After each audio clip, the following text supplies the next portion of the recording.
Magandang araw o gabi po. Ako po si Glenn at nais kong ibahagi ang kwentong to na hanggang ngayon, kahit ilang taon na ang lumipas, hindi ko pa rin makakalimutan. Taong 1980 nang mangyari to. Panahong simple pa ang buhay. Wala pang cellphone at halos radyo lang ang libangan ng mga tao tuwing gabi.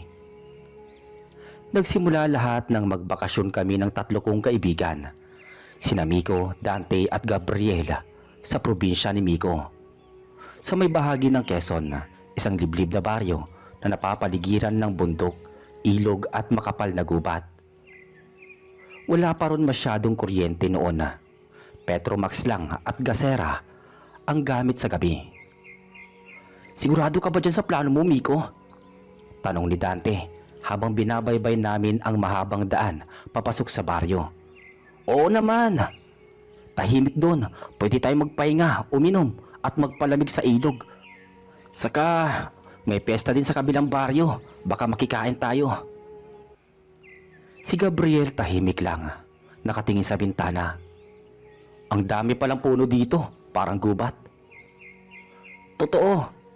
Parang walang bahay, puro kakahuyan. Baka dito nagtatago yung mga aswang na sinasabi sa radyo eh," sabi ko naman.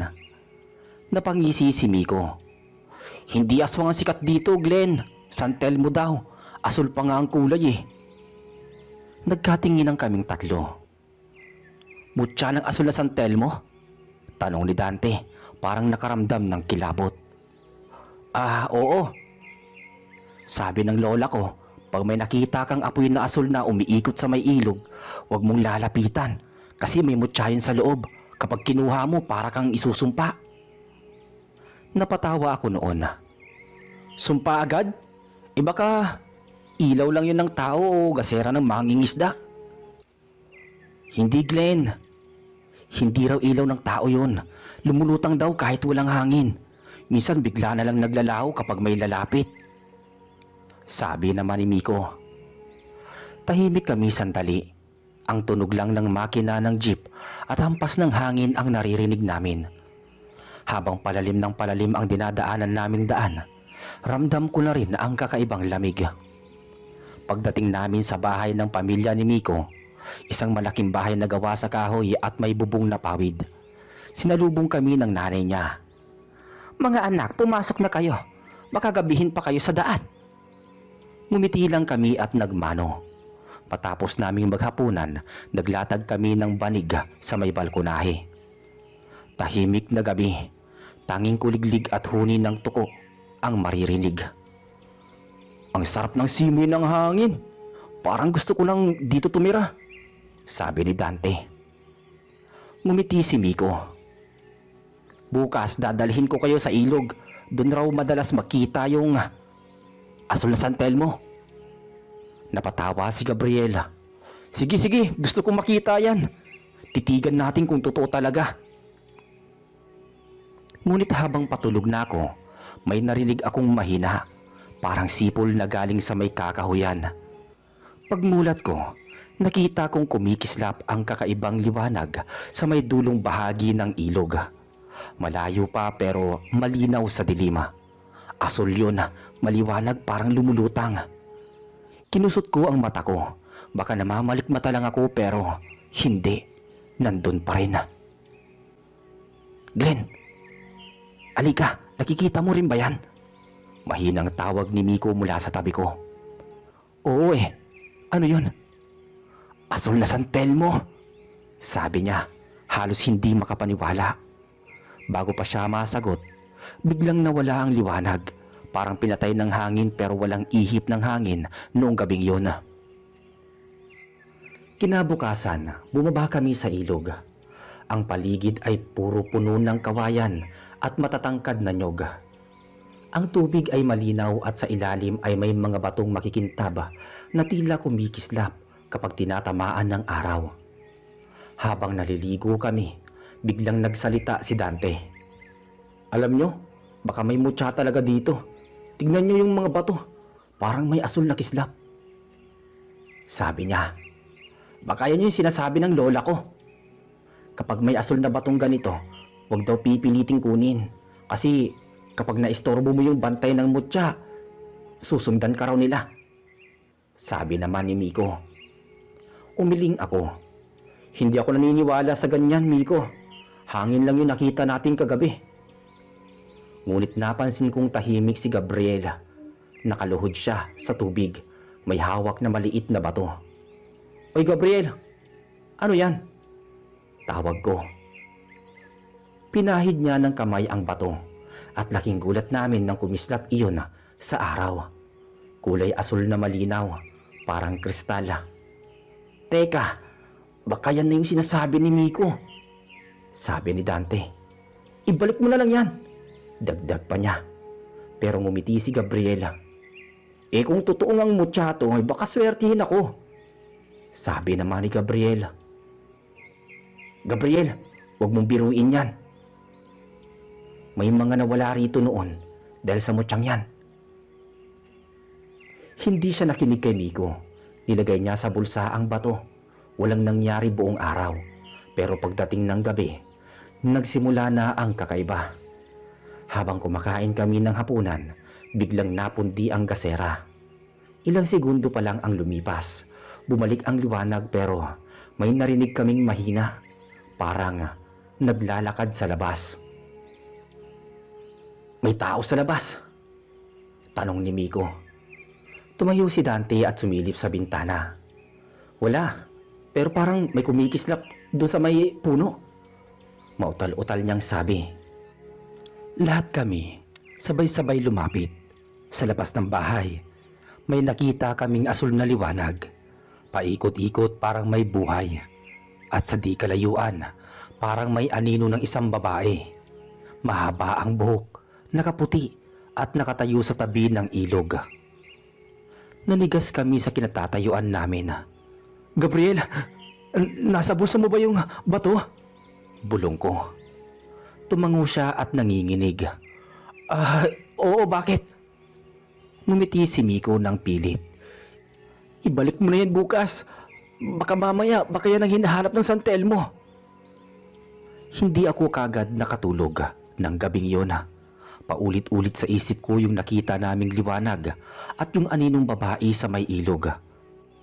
Tahimik lang ang buong paligid pero sa tuwing pipikit ako, para bang nakikita ko ulit yung kulay asul na apoy na umiikot sa dilim.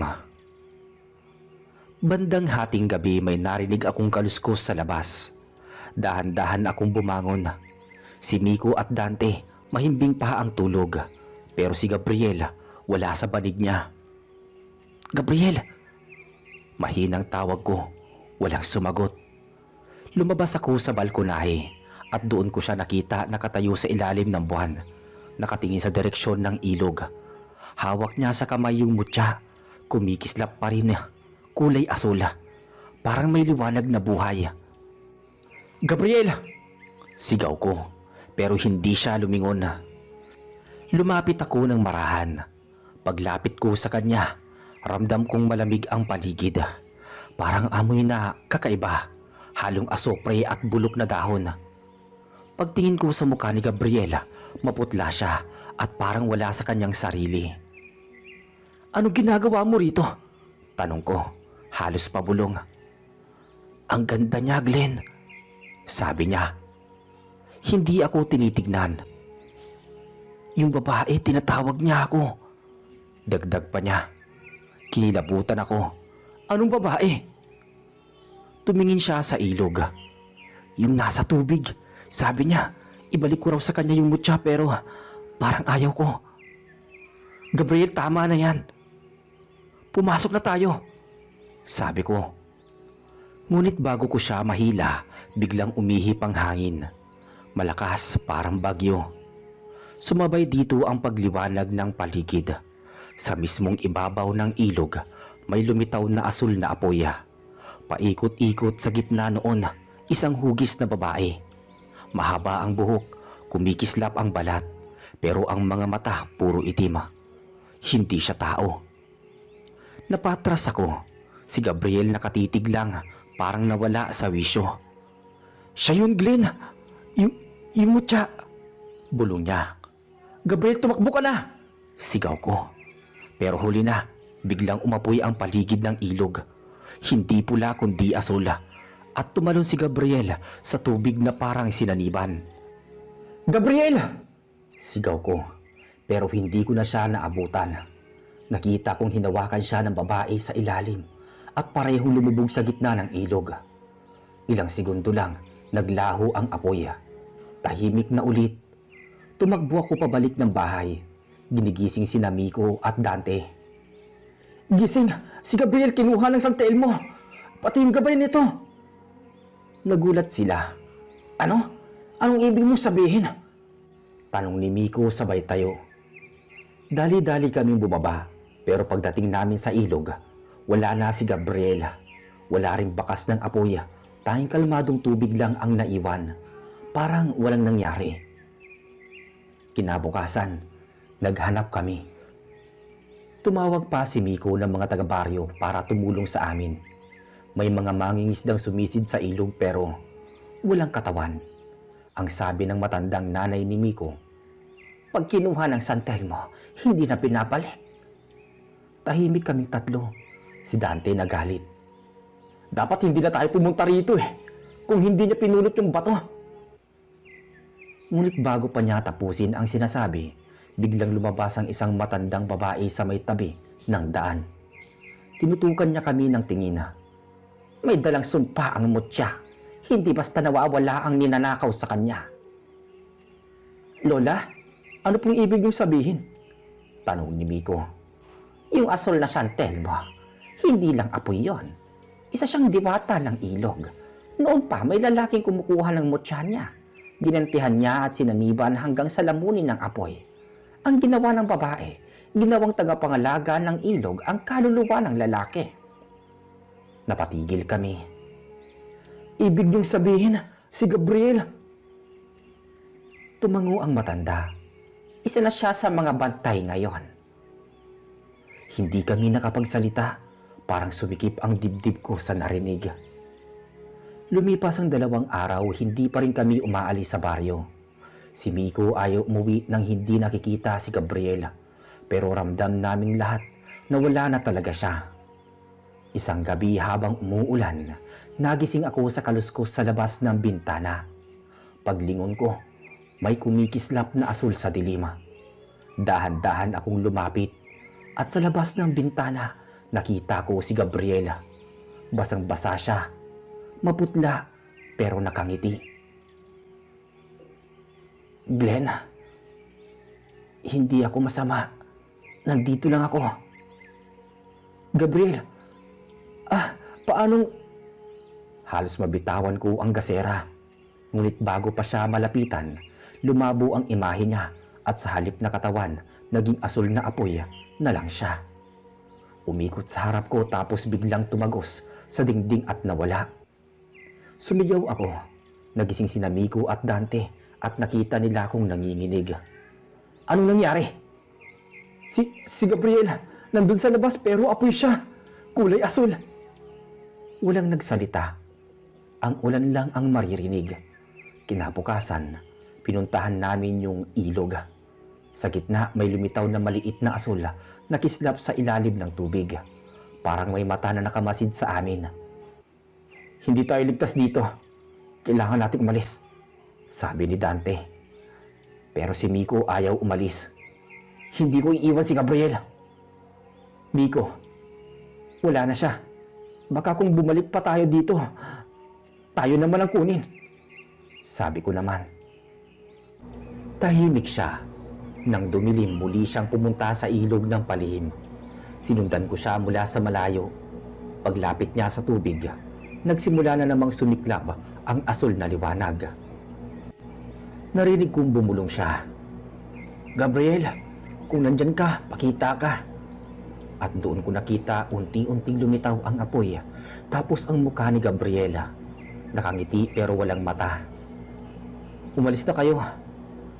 Hindi niya kayo patatahimikin," sabi ni Gabriela. "Anong ibig mo sabihin?" Sabi ni Miko. "Ang mutya kailangang ibalik, pero kapag ginawa niyo yon, may kapalit." Bigla siyang nilamon ng apoy at sumabog ang liwanag. Naramdaman kong may mainit na hangin na dumampi sa mukha ko at pagkatapos wala na ulit. Nang bumalik kami sa bahay, parehong tahimik kaming tatlo. Walang gustong magsalita. Kinabukasan, kinausap kami ng matanda ulit. "May natira pa bang mutya sa inyo?" tanong niya. Tumango si Miko. Dahan-dahan niyang inilabas ang maliit na asul na bato na nakuha ni Gabriela. "Yan ang dahilan. Dalihin niyo yan mamayang gabi sa gitna ng ilog. Pero mag-iingat kayo. Kapag humiling ang diwata ng kabayaran, huwag kayong papayag." Sumapit ang gabi, puno ng takot ang dibdib ko. Dala namin ang mutya at naglakad kami papunta sa ilog. Tahimik, maliban sa huni ng kuliglig at hampas ng alon sa bato. Pagdating namin sa gitna ng tulay, nilagay ni Miko sa palad ang mutya. "Patawarin niyo kami. Isinusoli na namin to." Biglang nagliwanag ang paligid. Asul, kumikintab, at sa gitna ng tubig, lumitaw ulit ang babaeng apoy. Nakatingin siya sa amin, walang emosyon. "Bakit niyo kinuha?" Tinig na parang galing sa ilalim ng lupa. "Hindi namin sinasadya. Patawarin niyo kami," sagot ni Miko. Tahimik ito. Pagkatapos nagsalita ulit ang tinig. "May isa sa inyo ang dapat manatili." "Anong ibig mo sabihin?" tanong ko halos mapasigaw. "Para makabalik ang isa, kailangan ng kapalit," sabi ng diwata. Sumigaw si Dante. Hindi kami papayag." Ngunit biglang hinampas ng malakas na hangin ang paligid. Ang mutya lumipad mula sa kamay ni Miko at lumubog sa tubig. Kasabay nito bumuka ang lupa sa gilid ng ilog at may asul na apoy na sumabog paakyat. Narinig ko si Miko na sumisigaw, "Tumakbo na kayo!" Ngunit hindi ko siya naabutan. Sa isang iglap, nalunod siya sa gitna ng liwanag. Pagmulat ko, ako na lang at si Dante ang natira sa pampang. Tahimik na ulit ang ilog pero sa ilalim, may kumikislap na dalawang mutya. Umiikot parang may bagong bantay. Si Dante nakaupo sa tabi ko, nanginginig, namumutla. "Glenn, si Miko kinuha na rin nila," mahina niyang sabi. Hindi ako nakasagot. Parang naputol ang hininga ko. Umuwi kami sa bahay nang walang imikan. Pagdating doon, sinalubong kami ng ina ni Miko, umiiyak. "Nasaan ang anak ko?" Hindi ko masabi ang totoo. Paano ko ipapaliwanag na nilamon siya ng asul na apoy sa gitna ng ilog? "Nawala po siya sa may ilog. Sinubukan namin hanapin pero..." Hindi niya natapos ang pangungusap. Lumipas ang ilang oras, nagsidatingan ang mga taga-baryo. May ilan daw na nakakita ng asul na liwanag kagabi. Malakas, parang may sumabog sa langit. Tapos biglang nawala. Sabi ng mga matatanda, isa na namang kaluluwa ang kinuha ng mutya. Kinabukasan, nagpasya si Dante na umalis na kami. "Ayoko na rito, Glenn. Dinala natin tong sumpa. Kahit saan tayo pumunta, baka sundan tayo ng asul na San Telmo." Pero ako hindi makaalis. Parang may humihila sa akin pabalik sa ilog. Tuwing gabi naririnig ko pa rin yung tinig ni Miko. Mahinang bulong mula sa labas. Nagsasabing, tulungan ko raw sila. Hanggang isang gabi, bumalik ako mag-isa sa ilog. Dalawang mutya ang kumikislap sa ilalim ng tubig. Niluhuran ko yun at halos maramdaman ko ang init kahit malamig ang hangin. "Kung nandyan kayo, Gabriel, Miko, patawarin niyo ako. Sinuli na namin ang mutya. Ayoko nang may mamatay," sabi ko. Biglang nagliyab ang tubig at lumitaw ang diwata. Hindi siya galit ngayong gabi. Tahimik lang, nakalutang sa ibabaw ng tubig. Nakatingin sa akin. "Hindi mo sila kayang bawiin. Pinili nila ang kapalit." "Anong ibig mo sabihin?" "Ang kaluluwa ng kumuha ng mutya ay nakatali sa ilog. Isa pa, ang nagbigay ng bato ay kailangang manatili." Nanlaki ang mata ko. Ako? Hindi akong kumuha, si Gabriel yun." "Ngunit ikaw ang unang nakakita. Ikaw ang tinawag ng apoy noon. Sagot ng diwata. Naramdaman ko nga, umiinit ang paligid. Tumindi ang liwanag ng asul na apoy. Nagsimula akong umatras pero sa bawat hakbang ko, parang humihigop ang hangin pabalik. Hindi ako kasali dito! Sigaw ko. Ngumiti ang diwata at biglang lumapit. Lahat ng nakakita ng mutya, may bahagi na ng sumpa. Paglapit niya, huminto ang lahat. Ang hangin, ang alon, pati ang kuliglig. Parang natigil sa oras. Kung gusto mong matapos, kailangan mong putulin ang ugnayan. Ibalik mo ang dugo sa ilog. Sabi niya. Hindi ko kaagad naintindihan pero nang tignan ko ang paligid, nakita ko yung maliit na kutsilyo na naiwan ng mga mangingisda sa pampang. Dugo? Bulong ko. Isang patak lang para maputol ang sumpa. Sabi ng diwata. Kinuha ko ang kutsilyo at ginuhit ang palad ko. Dumaloy ang dugo, tumulo sa tubig. Sa bawat patak naglalaho ang asul na liwanag. Ang diwata dahan-dahang lumubog hanggang sa tuluyang maglaho. Nang huminto ang apoy, huminga ko ng malalim. Parang gumaan ang paligid. Ngunit pagtingin ko sa tubig, may dalawang mukha akong nakita sa ilalim. Sina Miko at Gabriela. Nakangiti pero unti-unting naglaho. Kinabukasan nagpaalam na ako sa nanay ni Miko. Pasensya na po, wala akong nagawa, sabi ko. Umiti siya kahit namumugto ang mata. Makaganyan talaga ang kapalaran ng anak ko, Glenn. Ang mahalaga, na ibalik niyo ang mutya. Lumakad ako palabas ng baryo, dala ang mabigat na pakiramdam. Habang binabagtas ko ang daan palabas, napansin kong sa tuwing matitignan ko ang ilog mula sa malayo, may maliit na asul na kislap pa ring lumalabas sa tubig. Mahina pero buhay. Hindi ko na alam kung imahinasyon ko lang ba o paalala ng mga nawala. Pero sa tuwing sasapit ang gabi, lalo na kapag umuulan, parang may tinig pa rin akong naririnig mula sa hangin. At sinasabi ng tinig na yun na huwag kong kalimutan ang mutya. Pagbalik ko sa lungsod, ilang linggo akong hindi mapakali. Si Dante biglang nagkasakit. Laging nananaginip na may umaapoy na babae sa tabi ng kama niya. Ako naman, minsan paggising ko sa madaling araw, may marka pa rin sa palad ko. Asul parang paso pero hindi masakit.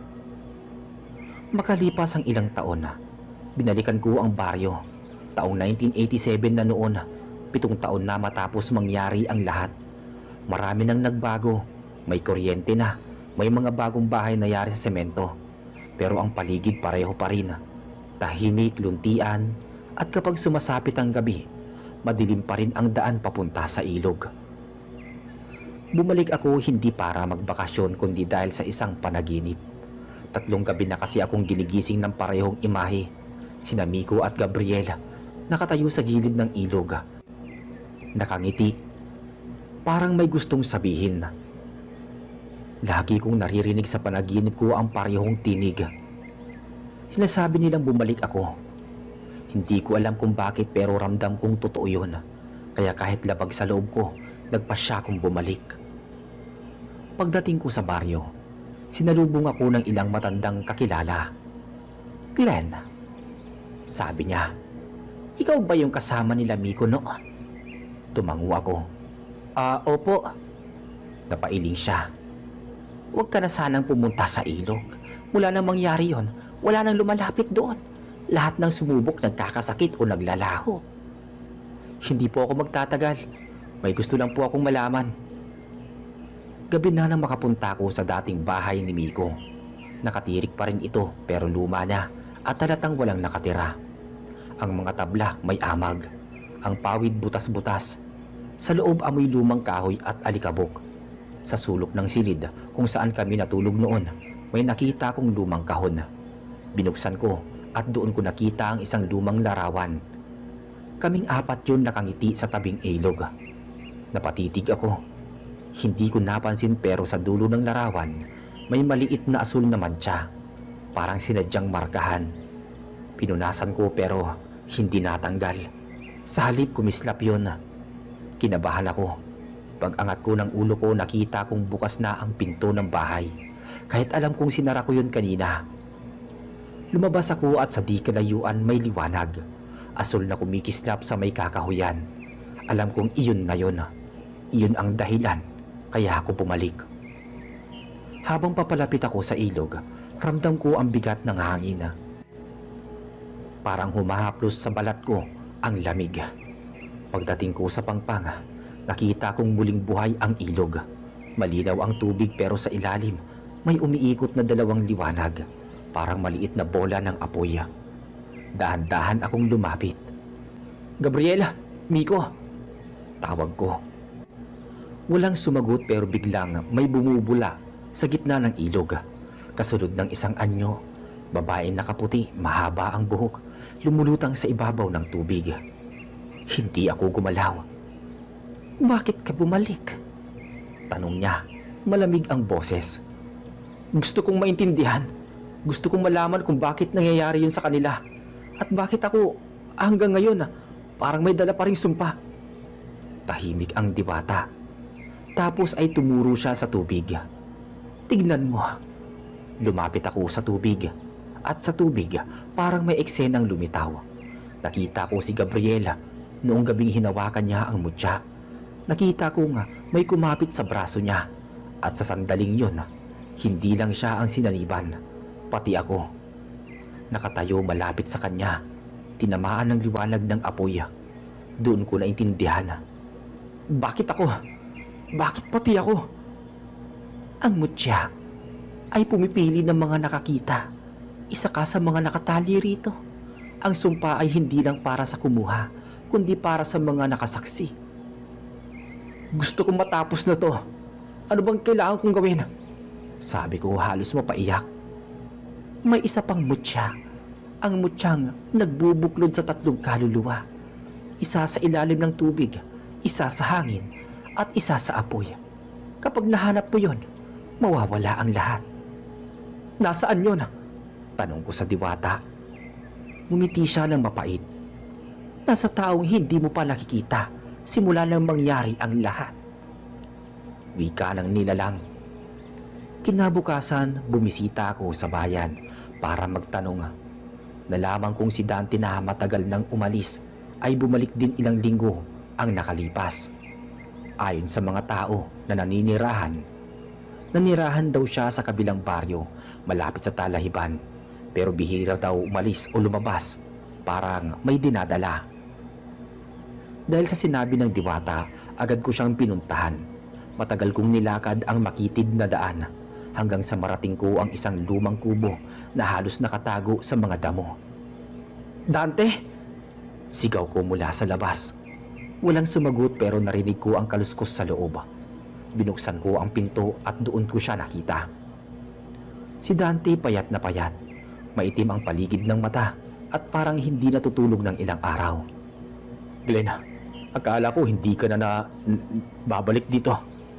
Mautal-utal niyang tanong. "Bakit? Anong nangyari?" Tanong ko sa kanya.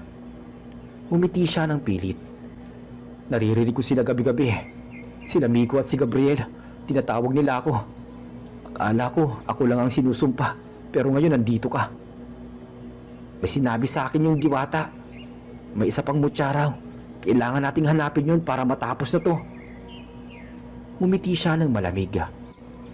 "Hindi mo na kailangang hanapin, Glenn. Nasa akin ang mutya." Napatigil ako. "Anong ibig mo sabihin?" Dahan-dahan niyang iniangat ang kamay niya. Sa palad niya may maliit na bato. Kulay asul pero mas madilim kaysa sa nauna. "Kinuha ko to nung araw na sinubukan nating ibalik yung una.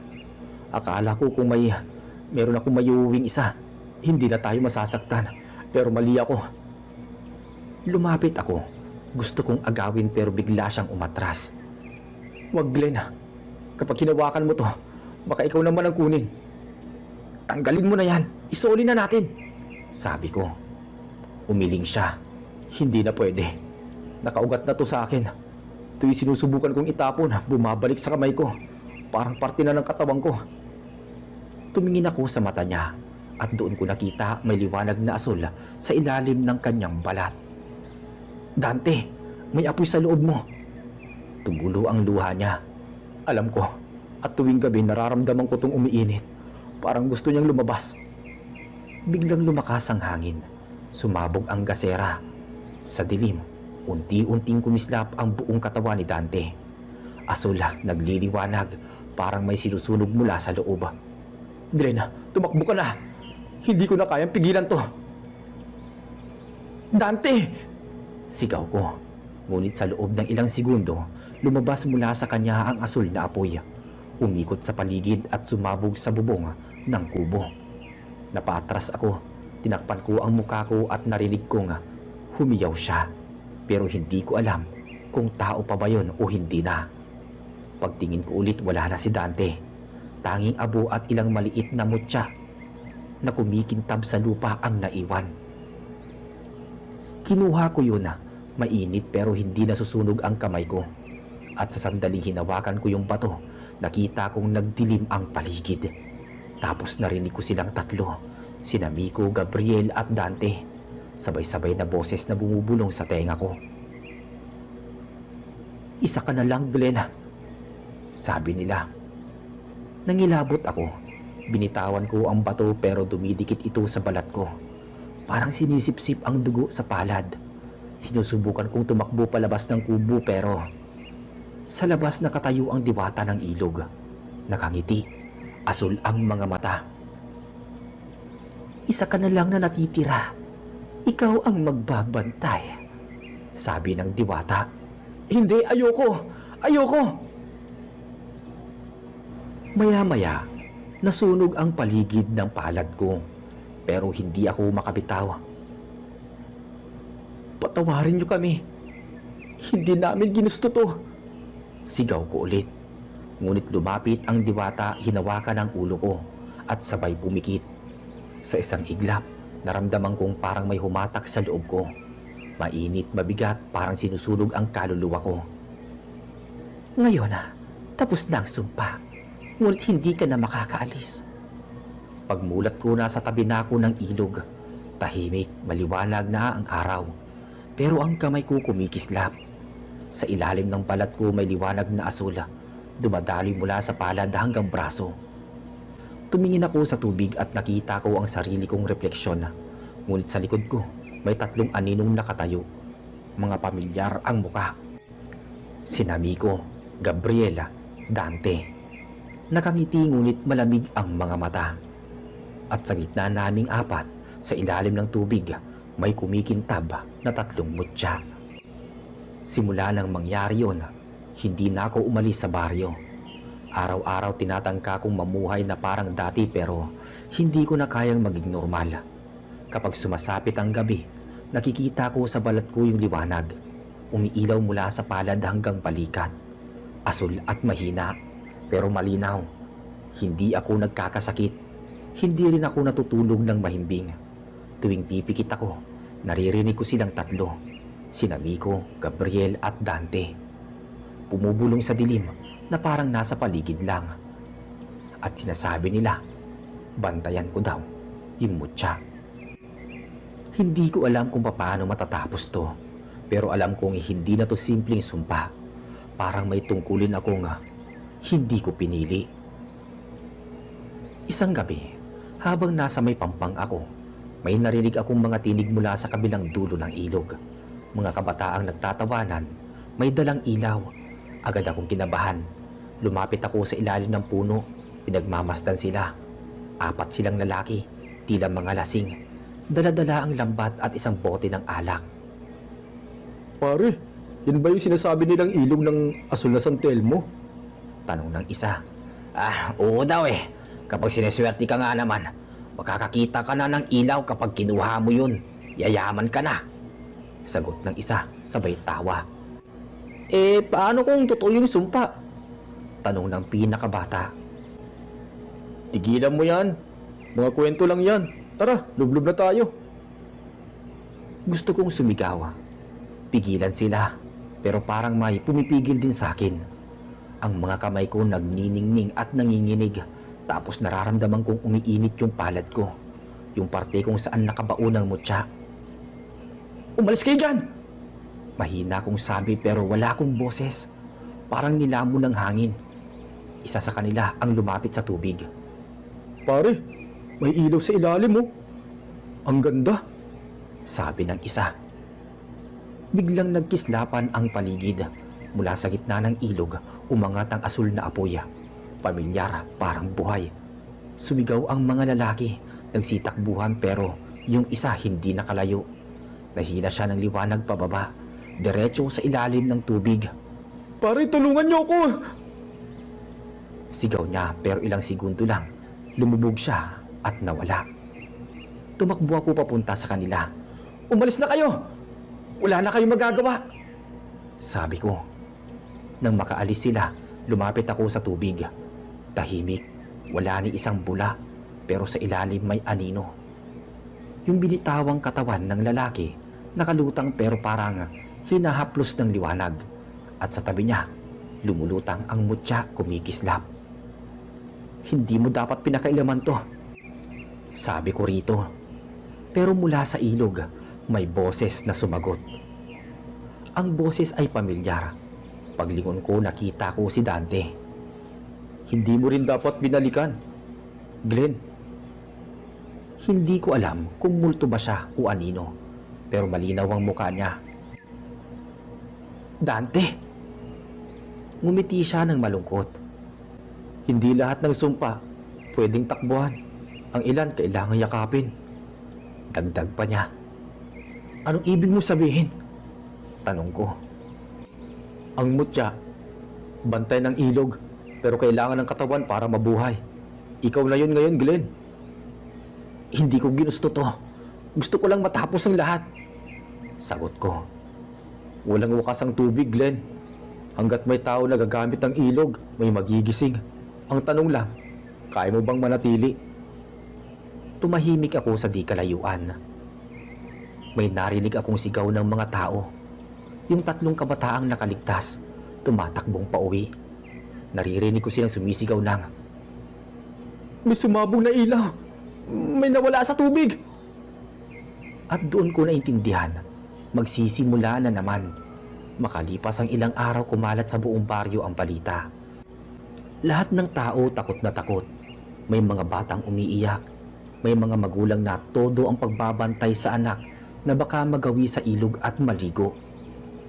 Isang gabi, dumating ang barangay kapitan sa bahay ko. "Glenn, ikaw lang ang nakakita nung huli. Ano bang meron dyan sa ilog na yan?" Tahimik ako. Hindi ko alam kung sasabihin ko ang totoo. "May mga hindi dapat pinapakialaman. At kung ayaw niyong madamay, huwag kayong lalapit." "Pero hindi pwedeng pabayaan. Kailangan naming malaman," sabi ng kapitan. "Kapag pilit nyo pang sinilip yung hindi para sa tao, baka buong baryo mawala. Hindi ito basta sumpa. Isa tong buhay na bantay." Tumahimik siya. "Bantay? Anong ibig mong sabihin?" Tumango ako. "At ako yung ngayon," sagot ko sa kapitan. Kinagabihan hindi ako nakatulog ulit. Lumalakas na naman yung liwanag sa kamay ko. At sa labas ng bahay, naririnig ko yung tunog ng tubig. Parang may naglalakad sa ibabaw ng ilog.